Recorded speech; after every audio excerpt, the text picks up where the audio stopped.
Bienvenue dans cette 5e revue, c'est Antoine BM. Aujourd'hui on va parler de plein de choses. La première chose c'est le Web Entrepreneur Day, c'est une journée de conférence réservée aux web entrepreneurs ou aux gens que ça intéresse, qui ont envie de le devenir, qui fait monter sur scène une dizaine de web entrepreneurs qui partagent leur expérience, dont je ferai partie. J'y ai participé à la première session l'année dernière, c'était ma toute première conférence. J'y reparticiperai en tant que conférencier cette année. L'intérêt de venir à ce genre de conférence, c'est d'abord de rencontrer les conférenciers, si parmi les conférenciers il y a des gens qui t'intéressent. C'est aussi bien sûr d'écouter ce qu'ils ont à dire, d'apprendre énormément, puis d'être dans un environnement où les gens qui sont là sont des gens qui ont atteint des objectifs sur le web, parfois des objectifs ambitieux, des objectifs que tu t'es peut-être fixé toi-même. Et donc c'est beaucoup plus facile d'atteindre ces objectifs quand tu côtoies et quand tu t'inspires de gens qui ont déjà atteint ces objectifs. Moi c'est la raison pour laquelle j'ai participé à la première, c'est la raison pour laquelle je vais participer à celle-là. L'ambiance est super sympa, c'est organisé par Morgane Février, Antoine Pétavin, je sais pas si tu les connais. En tout cas, si ça t'intéresse, tu peux prendre ta place. J'ai pu te décoter un code de réduction jusqu'à lundi seulement. Donc le code c'est bonne année et donc grâce à ce code, tu peux avoir ta place à 99 € au lieu de 159 €. Alors ça peut paraître un petit peu cher, mais faut pas oublier que c'est une conférence business. Donc le but c'est d'avoir des actions, d'avoir des solutions pour avancer dans ton business, pour avoir des résultats. Et donc bien sûr, c'est carrément un investissement. Donc voilà, si ça t'intéresse de participer à cet événement, de me rencontrer moi, de rencontrer d'autres entrepreneurs, d'être dans cet environnement stimulant, tu peux prendre ta place donc avec le code bonne année, le lien est en description, tout est expliqué si tu as envie d'y aller. Je voulais te parler un peu de mon nouveau décor pour les vidéos. Je sais pas si tu as vu, mais je suis passé de ça. Ça veut dire quoi inspirer? À ça. On met de côté ce qui est urgent et on s'intéresse à ce qui est important. Alors on aime ou on n'aime pas, en tout cas moi je me suis vraiment rapproché de ce que je voulais, c'est-à-dire que moi je voulais être bien éclairé et je voulais que le fond soit tamisé et flou. C'était vraiment mon objectif et j'ai passé beaucoup de temps à essayer de chercher comment faire pour avoir ça, parce que à la base moi j'y connais vraiment rien en caméra, j'ai toujours filmé en automatique et je suis tombé sur cette vidéo en anglais mais qui est extrêmement bien expliquée, qui t'explique justement comment avoir une belle lumière pour filmer en intérieur et quel réglage faire pour ta caméra. Donc j'ai suivi les conseils de cette vidéo, je les ai adaptés un petit peu, je me suis fait mon petit décor en fond et ça a donné un résultat beaucoup plus proche de ce que je voulais. Donc je voulais partager avec toi quelques petits tips si tu veux un résultat qui ressemble un petit peu à ça. Si tu veux notamment toi être bien éclairé, avoir un fond moins éclairé, peut-être tamisé, peut-être avec des lumières de couleur, et avoir un fond un peu plus flou, ce qui te permet toi de ressortir du fond et d'être mis en avant. En fait l'idée elle est très simple, c'est d'éclairer au maximum le sujet principal de ta vidéo et d'essayer de moins éclairer le fond, et ensuite dans les réglages de ta caméra baisser au maximum l'ISO. En fait ce qu'il y a c'est qu'il vaut mieux avoir un ISO dans ta caméra qui est bas et une scène très bien éclairée plutôt qu'avoir une scène mal éclairée mais augmenter la luminosité directement dans les réglages de ta caméra. C'est quelque chose, j'avais pas forcément compris ça avant et c'est vrai que ça améliore largement la qualité de l'image. Donc ce que j'ai c'est que j'ai deux lampes LED, une à droite, une à gauche, que je mets au maximum juste à côté de moi, donc qui m'éclaire énormément. Donc si je filmais en mode automatique comme c'était le cas avant, je serais complètement surexposé. Ensuite je filme en manuel, je baisse l'ISO au maximum pour justement réduire cette surexposition et donc finalement augmenter le contraste entre moi et le fond. Ensuite au niveau du shutter speed, donc la vitesse d'obturation, je mets à 50, c'est le standard pour filmer, et pour avoir un fond flou, donc ce qu'on appelle en photo un bokeh, ce qui est vachement sympa parce que ça fait une image beaucoup plus professionnelle. C'est quelque chose que tu peux pas faire avec tous les appareils photo, c'est très difficile à avoir par exemple avec un smartphone ou un petit compact, mais avec un réflexe ou même avec un appareil photo compact comme le Canon G7X, tu peux l'obtenir. Pour ça, l'idée c'est d'avoir soit un objectif 50 mm sur un réflexe qui va physiquement créer ce fond flou, soit gérer ça sur l'aperture, donc c'est une des fonctions de ton appareil photo. Donc l'aperture c'est l'ouverture en français, l'idée c'est de réduire ce chiffre, ce qui en fait augmente l'ouverture de ton capteur, ce qui te permet tout simplement d'avoir un fond plus flou. Je suis loin d'être la meilleure personne pour t'expliquer ça parce que je suis pas un spécialiste. Ce que je t'invite à faire encore c'est te renseigner, il y a plein de vidéos très bien faites sur YouTube. Je vais te mettre notamment le lien en description du matériel que j'utilise, qui est de toute façon dans la description de toutes mes vidéos, et le lien vers la vidéo en question qui moi m'a aidé à avoir ces réglages et à avoir l'image que je voulais. J'ai aussi changé un petit peu mon décor, tu as pu le voir, j'ai mis pas mal de choses qui me ressemblent en fait, des bouquins que j'ai beaucoup aimé, quelques symboles, le logo de ma chaîne. C'est vraiment un conseil que je peux te donner, si c'était un conseil déjà que je donnais quand j'étais en voyage et que je faisais des vlogs. Il y avait beaucoup de gens qui me disaient ouais moi aussi je voudrais faire faire des vidéos un peu inspirantes comme les tiennes, mais je peux pas parce que je voyage pas, je suis chez moi et chez moi c'est pas beau, il y a rien à filmer. Et la meilleure façon de faire, c'est tout simplement de te créer un univers, c'est-à-dire si tu as des valeurs, si tu fais passer des grandes convictions dans tes vidéos, ou je sais pas, si tu parles de cuisine par exemple, bah pourquoi pas faire la vidéo dans ta cuisine et mettre en fond des petits accessoires de cuisine. Si tu parles de cuisine saine, mettre des légumes, des fruits, des trucs sympas.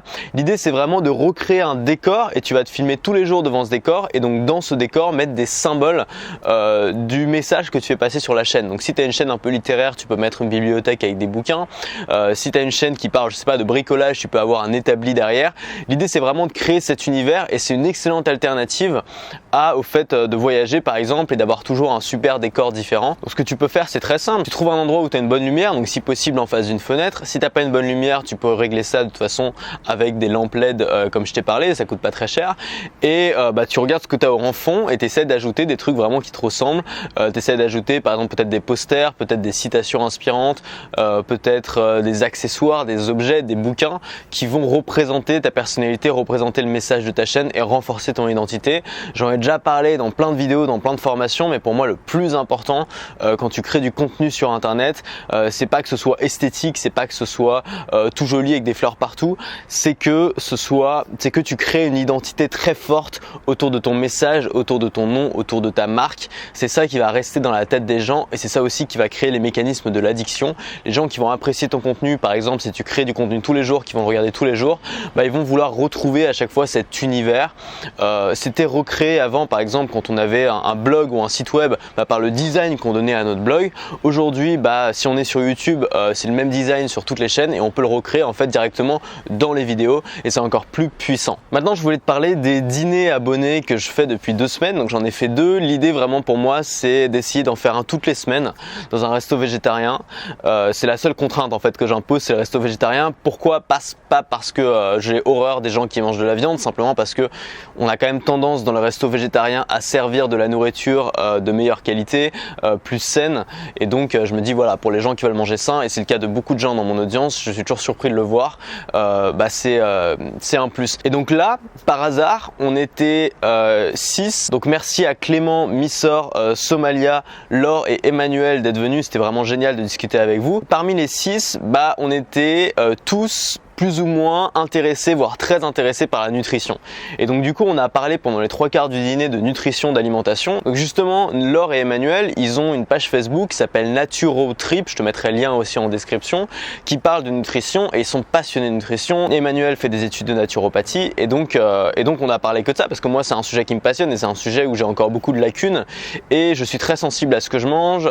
Il y a des semaines où je suis vraiment fatigué, je suis vraiment pas bien et donc c'est pour ça que je m'y intéresse énormément parce que je suis convaincu qu'on peut résoudre énormément de problèmes par l'alimentation et que la plupart des problèmes modernes d'ailleurs physiques sont causés par l'alimentation. Et donc ça m'a fait vraiment du bien de parler de ce sujet parce que c'est vrai que c'est très difficile de parler d'alimentation, de nutrition à des gens qui ne s'y intéressent pas parce que immédiatement ils se sentent jugés par ce que tu dis et ils ont l'impression que tu remets en cause leurs valeurs. Et l'alimentation c'est extrêmement lié à l'enfance, à la tradition, à la culture, c'est quelque chose de purement émotionnel et c'est très difficile de bousculer ça. S'intéresser à la nutrition, s'intéresser à ce qu'on mange ou s'intéresser à sa santé, ça doit venir de soi-même. Tu vois, tu peux pas bassiner quelqu'un pendant 1 heure et ça va pas marcher. À mon avis, c'est vraiment quelque chose qui doit venir de toi-même. Et ce qui marche le mieux, la plupart des gens qui s'intéressent à l'alimentation et à la nutrition, c'est des gens qui connaissent des problèmes de santé plus ou moins graves, soit de la fatigue passagère, soit de la fatigue chronique, soit des maladies constantes. Et ces gens-là, généralement, plus ils souffrent, plus ils sont dans une situation qui leur déplaît, plus ils vont chercher à se former justement dans ces domaines et plus ils vont s'y intéresser. Et c'est un exemple vraiment frappant parce que ça se passe pas que dans l'alimentation. Quand tu lis des biographies de gens qui ont eu beaucoup de succès dans la vie ou qui ont créé des énormes entreprises ou qui sont devenus vraiment, qui ont apporté beaucoup de valeur au monde, souvent c'est des gens qui au départ ont eu des problèmes et ont souffert de quelque chose.